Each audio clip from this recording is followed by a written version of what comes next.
पर प्रश्न कर रहे थे, तो आज नया टॉपिक ऑक्सीजन ले लेते हैं। ऑक्सीजन, देखो कंपटीशन में बहुत बार यहां से भी क्वेश्चन उठते रहते हैं, हालांकि बहुत छोटे क्वेश्चन आते हैं, पर आपको एक बार पूरा ढंग से समझ लेना चाहिए। जब आप इसको समझ लेंगे तो कोई प्रश्न ऐसा बचेगा नहीं जिसका उत्तर आप देने में दिक्कत महसूस करो। ऑक्सीजन, O2, ऑक्सीजन की अगर हम बात करें, ऑक्सीजन क्या है, तो आप बोलेंगे द्वि परमाणुक गैस है। द्वि परमाणुक गैस यानी दो परमाणु एक साथ आते हैं, इसीलिए आप इसे O2 के रूप में व्यक्त करते हो। ऑक्सीजन क्या है, तो आप कह सकते हो ऑक्सीजन एक अधातु है। ऑक्सीजन की अगर हम बात करें, ऑक्सीजन वायु में लगभग 21% है। नाइट्रोजन सब में ज्यादा है, नाइट्रोजन आपको मालूम है वायु में 78% है, और उसके बाद ऑक्सीजन वायु में 21% है। लेकिन ध्यान दीजिए, अगर आपसे यह पूछ लिया जाए पृथ्वी पर सबसे ज्यादा मात्रा में कौन सा तत्व पाया जाता है, तब आपका जवाब होगा पृथ्वी पर सर्वाधिक मात्रा में ऑक्सीजन है। ऑक्सीजन, क्योंकि आप भी जानते हैं ऑक्सीजन जल में, मिट्टी में, सजीवों में, चट्टानों में, सब जगह पाए जाने वाला तत्व है। अगर मैं यूं कहूं कि हमारी कुल पृथ्वी पर ऑक्सीजन कितना है, तो हम बोलेंगे पृथ्वी पर, चूंकि आप सर्वाधिक बोल रहे हो, 46% मात्रा ऑक्सीजन की है। ऑक्सीजन का परमाणु क्रमांक के बारे में मैं लगातार बोलता रहा हूं। किसी भी परमाणु में उपस्थित धन आवेश की संख्या, या साधारण लैंग्वेज में यूं कह लो प्रोटॉन की संख्या, तो जितने प्रोटॉन होते हैं या धनावेश जितना होता है उसी को आप कहते हो परमाणु क्रमांक। ऑक्सीजन का परमाणु क्रमांक 8 है, और इसकी हम द्रव्यमान संख्या की बात करें, द्रव्यमान संख्या 16 है। द्रव्यमान संख्या किसे कहते हैं, तो आपने पढ़ रखा है किसी भी परमाणु के नाभिक में उपस्थित प्रोटॉन और न्यूट्रॉन की संख्या के योग को, प्रोटॉन और न्यूट्रॉन की संख्या के योग को द्रव्यमान संख्या कहते हैं। और ऑक्सीजन की द्रव्यमान संख्या आप देख रहे हो 16 है। ऑक्सीजन का एक अपर रूप भी है। अपर रूप, ऑक्सीजन का अपर रूप कौन सा है, तो एकमात्र अपर रूप है हमारे पास ओजोन, जिसके बारे में हम थोड़ी देर बाद पढ़ेंगे। ओजोन ये अपर रूप है ऑक्सीजन का। अपर रूप किसे कहते हैं, तो आप कह सकते हो किसी भी तत्व के दो या दो से अधिक ऐसे रूप जिनके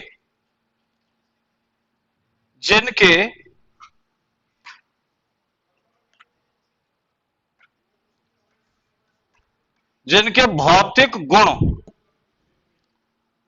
असमान हो, भौतिक गुण असमान हो और रासायनिक गुण समान हो। रासायनिक गुण समान हो, उन्हें हम कहते हैं अपर रूप।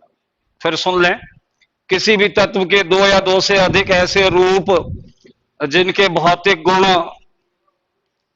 असमान हो और रासायनिक गुण समान हो, उन्हें हम कहते हैं अपर रूप। जैसे आपने कोयले के अपर रूप पढ़े थे, सॉरी, कार्बन के अपर रूप पढ़े थे, हीरा, ग्रेफाइट, फ्लोरीन, कोयला, ये सब अपर रूप थे और सबके भौतिक गुण अलग अलग थे, रासायनिक गुण समान थे। तो ऐसे तत्व कहलाएंगे अपर रूप। ऑक्सीजन का अपर रूप कौन सा है? तो जवाब आ जाएगा ओजोन। फिर आगे बढ़े हम, ऑक्सीजन की बात चलेगी तो ऑक्सीजन का खोजकर्ता जोसेफ प्रिस्टले, जोसेफ प्रिस्टले को कहा जाता है। परंतु शीले ने इसका प्रकाशन, प्रिस्टले खोज प्रिस्टले ने की, बाद में शीले ने की, शीले ने प्रकाशन पहले करवा दिया, इसलिए ये नाम भी आपको याद रखना चाहिए। स्वीडिश केमिस्ट्री के वैज्ञानिक थे शीले। ध्यान दीजिए, ऑक्सीजन का नामकरण लेवेशियो के द्वारा किया गया, लेवेशियो के द्वारा। इसीलिए ऑक्सीजन को लेवेशियो गैस के नाम से भी जाना जाता है। मैं एक बार दोबारा बोल दूं, एक कमेंट आ रहा है कि सर लिख नहीं पा रहे हैं। भाई मैं बहुत धीमे बोल रहा हूं और मेरे वीडियो को आप एक बार नहीं, दो बार, तीन बार, फ्री है ये आपके लिए। नौकरी जंक्शन ने ये वीडियो आपके लिए फ्री छोड़े, आप इनको बार बार पढ़िए, याद होगा, क्योंकि मैं सिस्टमेटिक पढ़ा रहा हूं और ऑटोमेटिक याद होगा आपको। एक भाई कमेंट कर रहा है, सर अनुलोम विलोम बंद करा दिया क्या?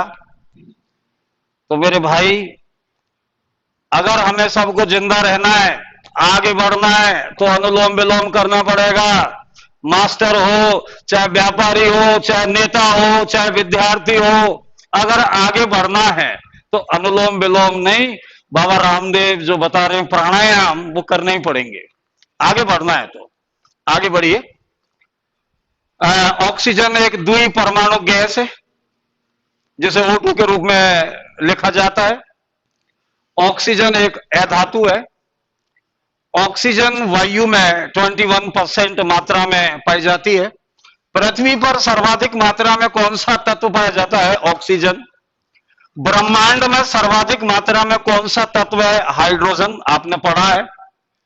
तो ऑक्सीजन सबसे ज्यादा है पृथ्वी पर। ऑक्सीजन पानी में है, मिट्टी में है, सजीवों में है, चट्टानों में है।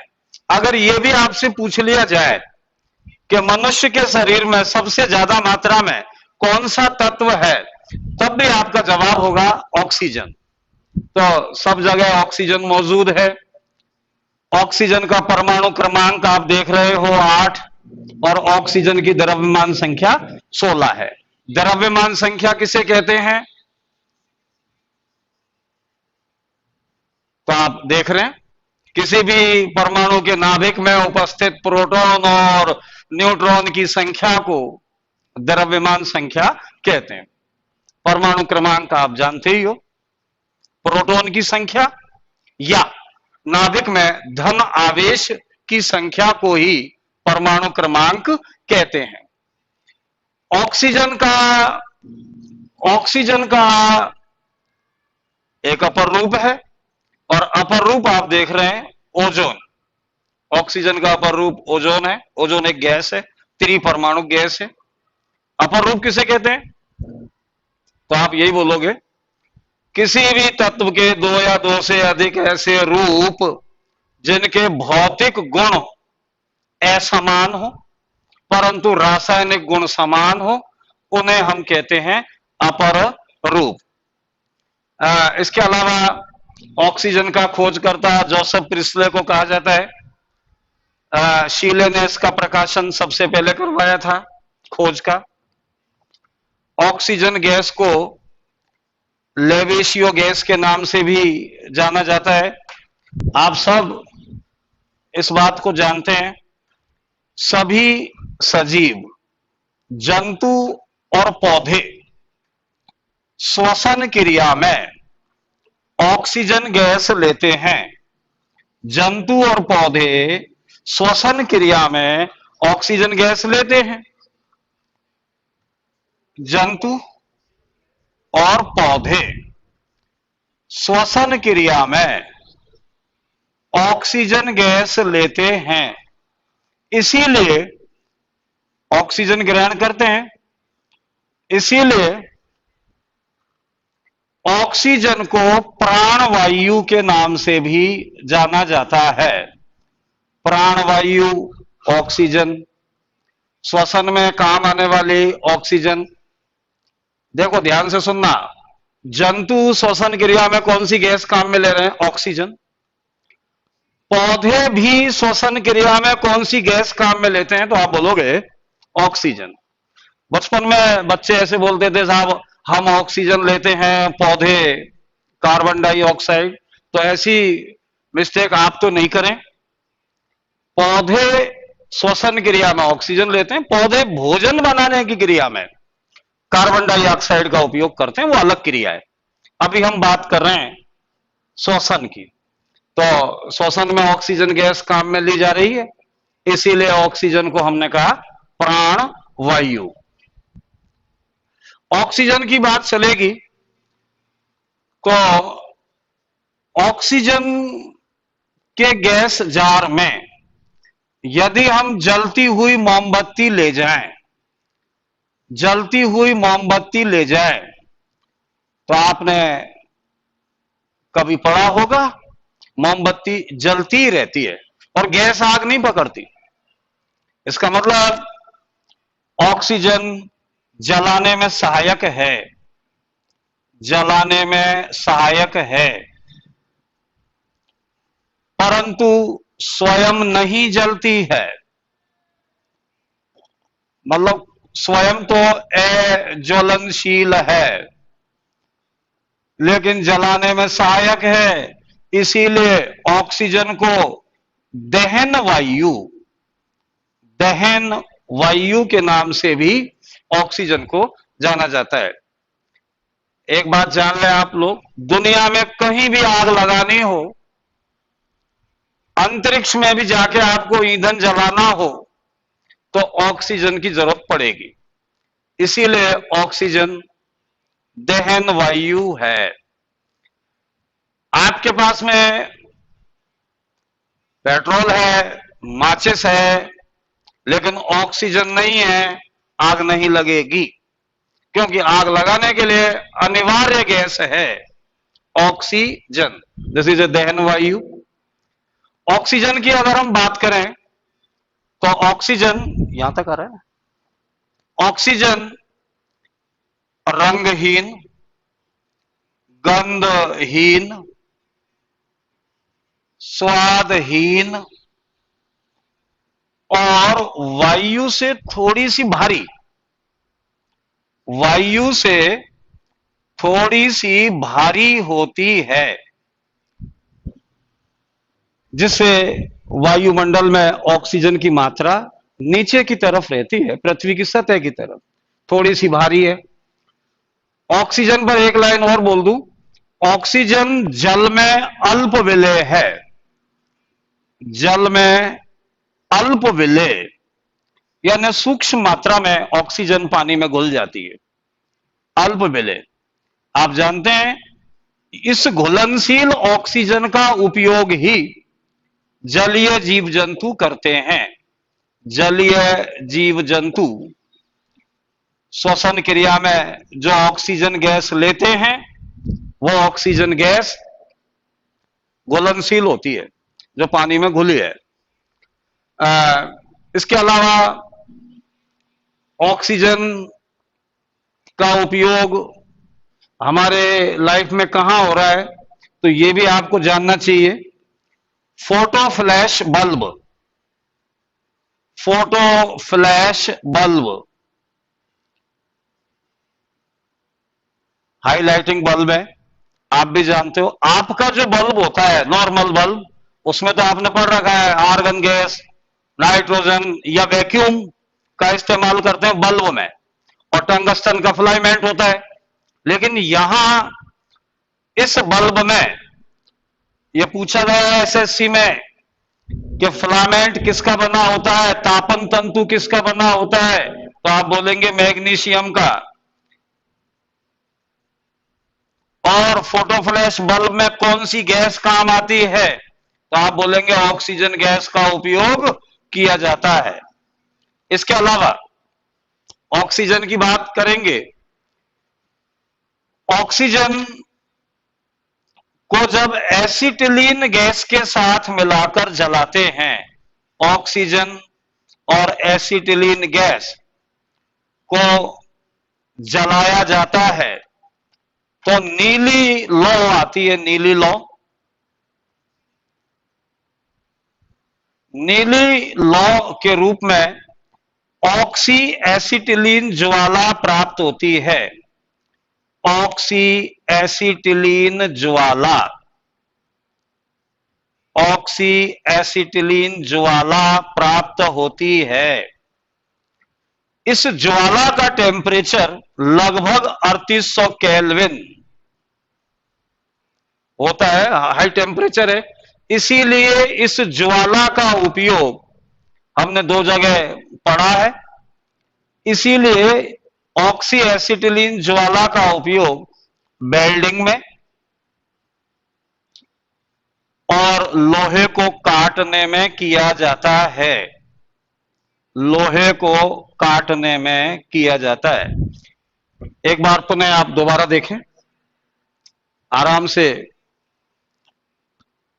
लिखें। जंतु और पौधे श्वसन क्रिया में ऑक्सीजन गैस ग्रहण करते हैं, इसीलिए ऑक्सीजन को प्राणवायु के नाम से जाना जाता है। जब ऑक्सीजन के गैस जार में जलती हुई मोमबत्ती ले जाते हैं तो मोमबत्ती जलती ही रहती है, अर्थात ऑक्सीजन जलाने में सहायक गैस है परंतु स्वयं नहीं जलती। ऑक्सीजन को दहन वायु के नाम से जाना जाता है। ऑक्सीजन कैसी होती है, उसके भौतिक गुणों की बात करें आप तो आप ये बोलेंगे ऑक्सीजन एक रंगहीन, गंधहीन और स्वादहीन गैस है जो वायु से थोड़ी सी भारी होती है। ऑक्सीजन जल में अल्प विलेय होती है और इसी घुलनशील ऑक्सीजन गैस का उपयोग जलीय जीव जंतु श्वसन क्रिया में करते हैं। फिर हमने कहा था फोटो फ्लैश बल्ब में कौन सी गैस काम आती है? आप बोलोगे ऑक्सीजन। फोटो फ्लैश बल्ब का फिलामेंट, तापन तंतु किसका बना होता है? आप बोलोगे मैग्नीशियम। और एक बड़ी लाइन हमने बोली थी, ऑक्सीजन और एसिटिलीन गैस को जब साथ साथ जलाते हैं, देखो एसिटिलीन का नाम सुन के आपको वो आ रहा होगा कि ये गैस फल पकाने में काम आती है। बिल्कुल राइट, एसिटिलीन का उपयोग कृत्रिम ढंग से फल पकाने में किया जाता है, यद्यपि ये स्वास्थ्य की दृष्टि से हमारे लिए हानिकारक है। और आप देसी अर्थ में समझो, जिस गैस का उपयोग वेल्डिंग में लोहे को काटने में किया जा रहा है वो गैस हमारे अंदर पहुंचती है तो कहीं ना कहीं बड़े साइड इफेक्ट हैं। इसीलिए सरकारों की रोक है कि एसिटिलीन से नहीं पकाएं आप, लेकिन आप जानते हो फिर भी कहीं ना कहीं से एसिटिलीन फल पका रही है। आइए, जब ऑक्सीजन और एसिटिलीन गैस को साथ साथ जलाते हैं तो नीली ज्वाला के रूप में ऑक्सी एसिटिलीन ज्वाला प्राप्त होती है। यह ऑक्सी एसिटिलीन ज्वाला जो हमें मिली है, इसका रंग कैसा है? नीला। इसका टेम्परेचर लगभग कितना है? 3800 केल्विन।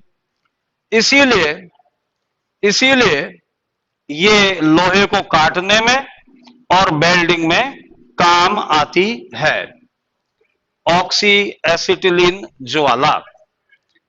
फिर सुन ले आप, प्राणवायु ऑक्सीजन को कहा जाता है, दहन वायु ऑक्सीजन को कहा जाता है, लेवेसियो गैस ऑक्सीजन को कहा जाता है। वायु में ऑक्सीजन 21% है और थोड़ा इसमें और आगे बढ़ो। देखो, ऑक्सीजन के कुछ यौगिक आपके लिए बहुत उपयोगी हैं। आप भी जानते हैं, ऑक्सीजन यदि हाइड्रोजन से संयोग करे, हालांकि ऑक्सीजन और हाइड्रोजन की क्रिया आप जानते हैं, विद्युत स्पार्किंग बहुत जरूरी है, बिना स्पार्किंग के होती नहीं है। लेकिन दोनों की जब क्रिया कराई जाती है तो जल प्राप्त होता है। जल, अगर हम ऑक्सीजन की कार्बन से क्रिया कराते हैं तो आपको मालूम है कार्बन डाइऑक्साइड प्राप्त होती है। कार्बन डाइऑक्साइड CO2 प्राप्त होती है, जिसके बारे में एक बड़ी लाइन अक्सर एग्जाम में दिखती है, ठोस CO2 को शुष्क बर्फ कहा जाता है। और यह भी आप जानते हैं, CO2 ग्रीन हाउस प्रभाव को उत्पन्न करने वाली प्रमुख उत्तरदायी गैस है CO2। तो दिस इज ए कार्बन से ऑक्सीजन की क्रिया, ऑक्सीजन की हाइड्रोजन से क्रिया। इसके अलावा ऑक्सीजन की जब क्रिया नाइट्रोजन से कराई जाती है तो एक गैस प्राप्त होती है, nitrous oxide. Nitrous oxide N2O। दोस्तों, यही गैस है वो जिसे आप लॉफिंग गैस के नाम से जानते हो। लॉफिंग गैस यानी इसे सूंघने पर व्यक्ति हंसने लगता है। This is a laughing gas. एक लाइन और बोलूंगा नाइट्रस ऑक्साइड पर ही। नाइट्रस ऑक्साइड को संज्ञाहारी गैस, संज्ञाहारी गैस भी कहा जाता है। अर्थात चिकित्सा के क्षेत्र में इसका उपयोग मरीजों को बेहोश करने में किया जाता है, इसीलिए इसे संज्ञाहारी गैस के नाम से जाना जाता है। ऑक्सीजन की अगर हम गंधक से क्रिया करवा दें तो आप भी जानते हैं, गंधक से ऑक्सीजन जब क्रिया करता है तो सल्फर डाइऑक्साइड, सल्फर डाइऑक्साइड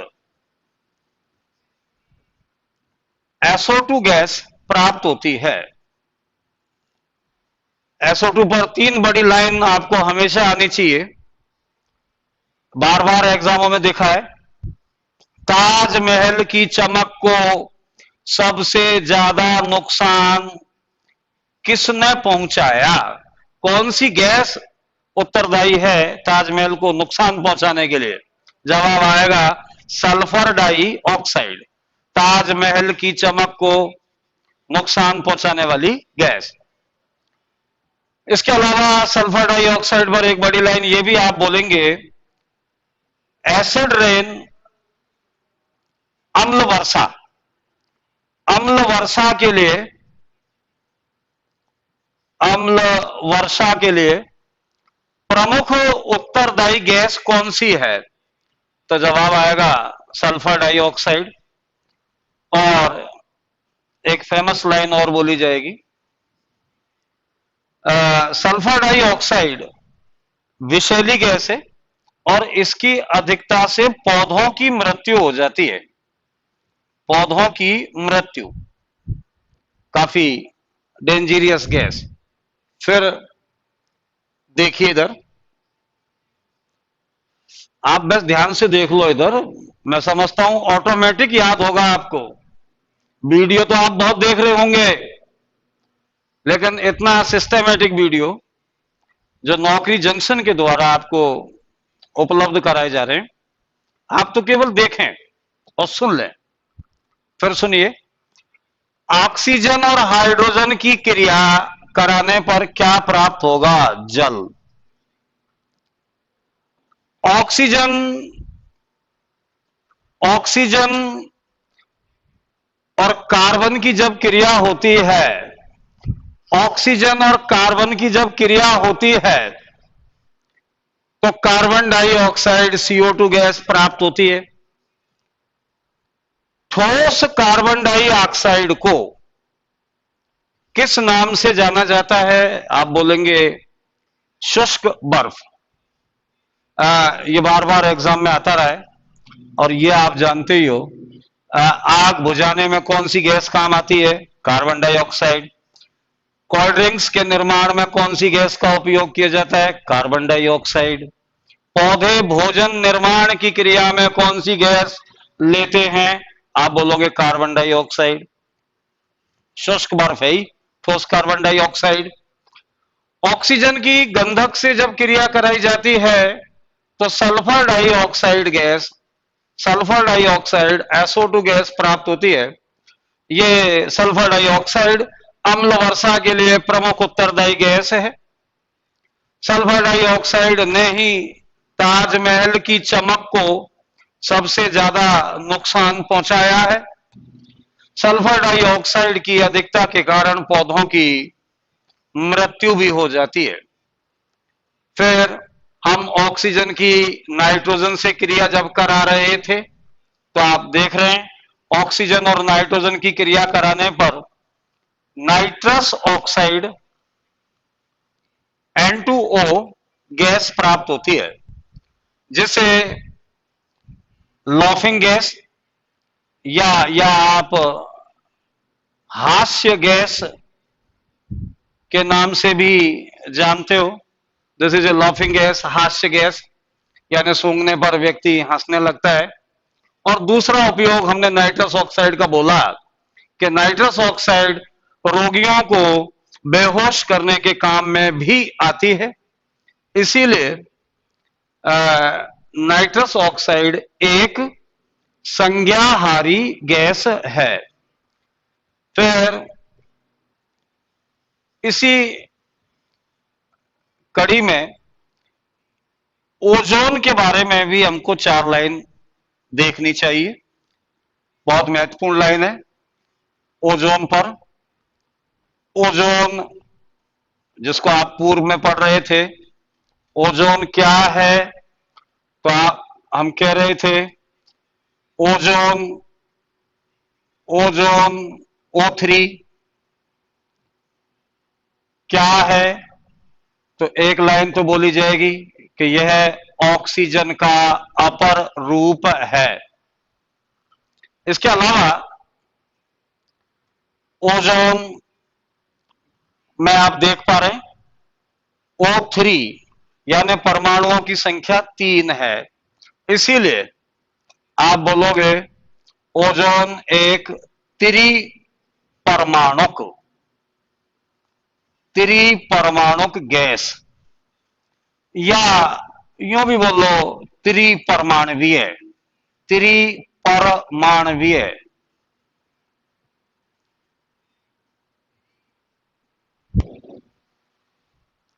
फिर सुन लें आप, देखो ऑक्सीजन O2 द्विपरमाणुक, ओजोन O3 3 आ गए तो त्रिपरमाणुक। अब आप में से कोई बता सकता है एक परमाणु कौन सा तत्व है? एक परमाणुवीय, क्योंकि रेलवे में आया था। वेरी गुड, मैं कमेंट देख पा रहा हूं।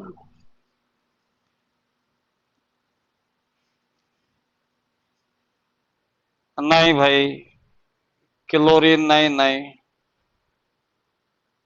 आइए, अगर आप हीलियम, उधर पहुंचिए आप, आर्गन, क्रिप्टॉन, जीनोन, नियोन, वो सब जो अक्रिय गैस हैं वो सब एक परमाणुक होते हैं साहब, एक परमाणुक। जैसे मैंने कहा हीलियम, नियोन, आर्गन, तो ये सारे एक एक परमाणुवीय हैं। और हमारी जो ओजोन है, आप देख रहे हैं ओजोन त्रिपरमाणुक या त्रिपरमाणुवीय गैस है। जब ओजोन की बात करेंगे तो लाइन याद रखिए, सड़ी मछली जैसी, सड़ी मछली जैसी दुर्गंध वाली गैस ओजोन है। ओजोन के बारे में बड़ी लाइन ये भी आनी चाहिए कि हमारे वायुमंडल में जो ओजोन की परत है, यह ओजोन परत हमारी पृथ्वी की सुरक्षा छतरी है, सुरक्षा कवच है। आप भी जानते हैं ओजोन परत सूर्य और तारों से आने वाले हानिकारक पराबैंगनी किरणों को रोकता है, पराबैंगनी किरणों को रोकता है। इस तरह हमारी पृथ्वी की सुरक्षा करता है। लेकिन हमने ये भी पढ़ा है कि ओजोन परत को सबसे ज्यादा नुकसान फ्रियोन्स के द्वारा या CFC क्लोरोफ्लोरो कार्बन के द्वारा पहुंचाया जा रहा है ओजोन परत। इसीलिए ओजोन के प्रति जागृति लाने के लिए आप भी जानते हैं प्रति वर्ष 16 सितंबर को विश्व ओजोन दिवस मनाया जाता है। विश्व ओजोन दिवस।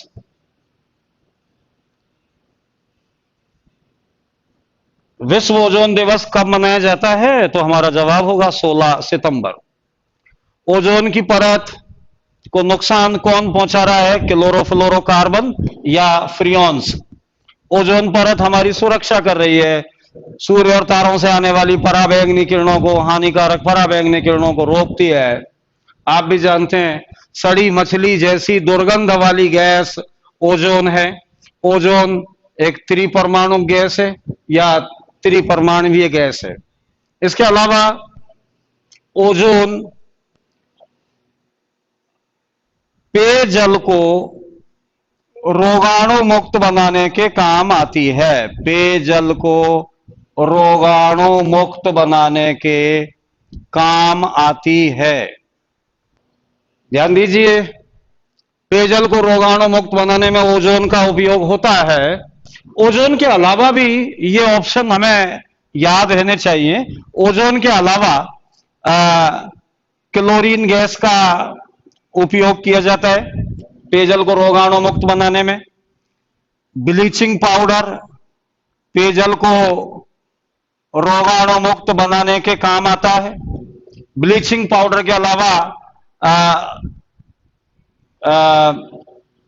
हमारे घरों में जिसका हम उपयोग कर रहे हैं, ओजोन है, क्लोरीन है, ब्लीचिंग पाउडर है, लाल दवा जिसको आप कहते हैं पोटेशियम परमैंगनेट।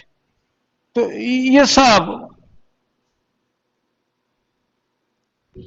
सब लाल दवा हो, ब्लीचिंग पाउडर हो, क्लोरीन हो, ओजोन हो, ये सब पेयजल को रोगाणु मुक्त बनाने में काम आते हैं। इसके अलावा वायु को रोगाणु मुक्त बनाने में ओजोन गैस का उपयोग किया जाता है।